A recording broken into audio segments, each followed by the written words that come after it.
The New Jersey Pine Barrens. Over 1 million acres of pristine wilderness, which is home to at least 39 species of mammals, over 300 species of birds, and 91 fish species.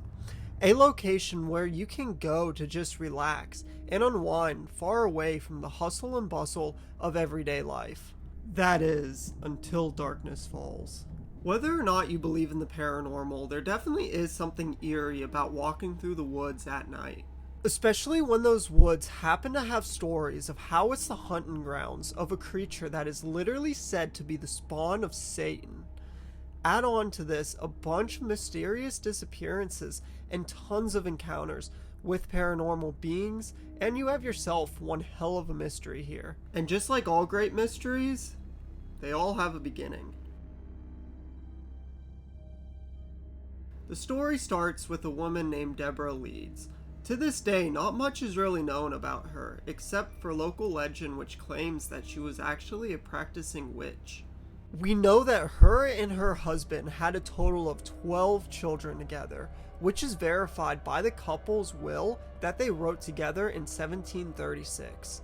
And it was during the birth of the family's 13th child that things took a sinister turn. In the middle of labor on one stormy night, Leeds cried out in agony, cursing the child, stating that the child would be, quote, the devil. Not moments later, the child was born. Quickly gathering around, her family was in horror when they noticed that this was no normal child. Laying on the table was a creature, with hoofs, bat wings, a goat's head, and a forked tail. Growling and screaming, the creature proceeded to take flight, shooting out of the family's chimney and off into the pines. And just like that, the Jersey Devil was born. But wait, stories saying of a large creature that has bat wings and a goat's head that's flying around and stalking the forest sounds a little far-fetched. This feeling was solidified by the research I've done. Majority of these stories have all been basically told many years ago. They all take place a long time ago and have been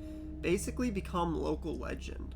And as far as I could tell, nobody's actually been able to produce any actual physical evidence of this creature's existence. But still, people are reporting saying that they have witnessed something off into the woods.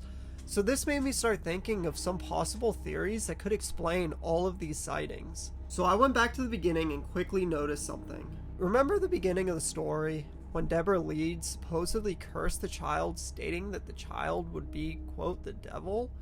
Well, that ended up matching up with the story that was told during this time. This story was told from the town folks, who believed that Deborah was actually a practicing witch. Whether or not you believe in witchcraft or not, it has to be said that during this time, this was a huge point. Remember the Salem witch trials?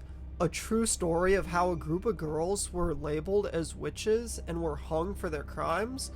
Well, at this point in time, practicing witchcraft was an illegal act, and it was punishable by death. If Deborah was in fact actually practicing witchcraft, this would explain the origin of the story. Whether it be for the purpose of inciting fear within the local population, or another reason, we'll probably never really know. But what about if she was actually practicing witchcraft? I mean, there have been many stories over the years of paranormal occurrences happening within these pines. Then there have also been the sightings of a supposed Jersey Devil. The theory that maybe some type of natural forces are retaining energy within this forest and trapping any negative energy that may have been summoned to the area. And at the end of the day, this is just a theory. Maybe one day paranormal researchers, and even scientists for that matter, will be able to get to the bottom of exactly what is causing all of the strange occurrences within these pines. But for the meantime, what's so scary about the dark?